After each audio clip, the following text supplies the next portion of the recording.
संभल के सपा एमपी जियाउर रहमान बर्क ने बिजली चोरी के मामले में बिजली विभाग से जवाब दाखिल करने के लिए मोहलत मांगी है, जिसके बाद बिजली विभाग ने 22 फरवरी तक समाजवादी पार्टी के सांसद को वक्त दिया है। आपको बता दें कि बिजली विभाग समाजवादी पार्टी के सांसद जियाउर रहमान बर्क को बिजली चोरी के मामले में जवाब दाखिल करने के लिए अब तक 2 नोटिस और 3 रिमाइंडर जारी कर चुका है।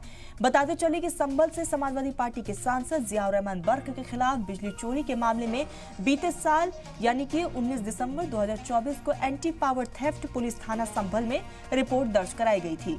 मौके पर 16 किलोवाट से ज्यादा भार की खपत भी मिली थी, जबकि सांसद जियाउर रहमान बर्क और पूर्व सांसद डॉक्टर शफीकुर रहमान बर्क ने उनके नाम पर 2-2 किलोवाट के 2 मीटर भी लगे हुए थे।